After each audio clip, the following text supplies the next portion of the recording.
केंद्राने पण निर्णय घेतला। मधल्या काळामध्ये केंद्र सरकार विचार करतंय, आम्ही पण घेतलेल्या निर्णयाच्या बद्दलची केंद्र सरकारने माहिती मागितलेली आहे। मला हेही गोष्ट सभागृहाला सांगायची की सरकार या बाबतीत सकारात्मक आहे, कारण रिटायर झालेला राज्य सरकारचा किंवा निमशासकीयचा जो काही कर्मचारी अधिकारी आहे त्याचं कुटुंब त्याचं पुढचं आयुष्य नीट राहण्याच्या करता त्याला पेन्शन मिळालं पाहिजे, त्याबद्दल दुमत नाही।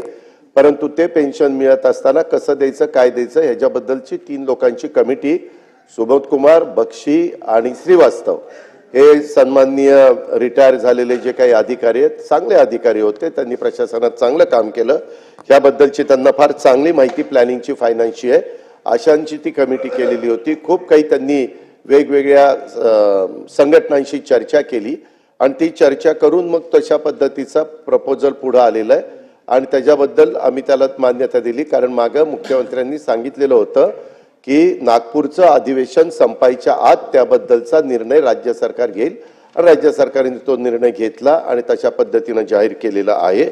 आता प्रश्न जो राहिलेला आहे तो कोर्टामध्ये जी काही मॅटर गेलेली आहे, सन्माननीय सदस्य बाळासाहेब थोरात साहेबांना मला सांगायचंय तेवढ्या पुरतं आता कोर्टाने तर हायकोर्टाने मुंबई हायकोर्टाने निर्णय दिलाय, आता सुप्रीम कोर्टात गेला, आता सुप्रीम कोर्ट जे निर्णय देईल ते त्यांनाही ऐकावं लागेल आणि आम्हालाही ऐकावं लागेल, त्याच्याबद्दल कुणाचं आमचं दुमत असण्याचं कारण नाहीच आहे।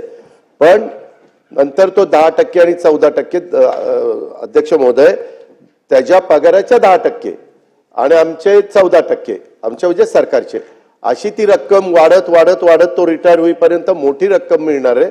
त्यांनी पण त्या गोष्टीचा सगळा अभ्यास केला आणि मला सभागृहाच्या एक गोष्ट लक्षात आणून द्यायची, मधल्या काळामध्ये देशात काही राज्यांच्या निवडणुका होत्या, काहींनी स्वतःच्या जाहीरनाम्यामध्ये लिहिलं की बाबा आम्ही सरकार आलं की सुरू करणार पेन्शन।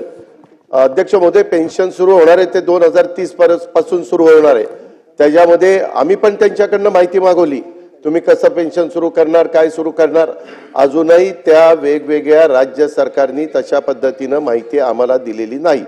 त्यांनी सांगून मात्र मोकळे झालेले, ती वस्तुस्थिती आहे आणि हे सरकार पण कर्मचाऱ्यांच्या आणि अधिकाऱ्यांच्या बाजूचं आहे। अजिबात महायुतीचं सरकार अधिकाऱ्यांना आणि कर्मचाऱ्यांना वाऱ्यावर सोडणार नाही, त्या संदर्भामध्ये त्यांना पण योग्य पद्धतीचा न्याय हे सरकार देणार।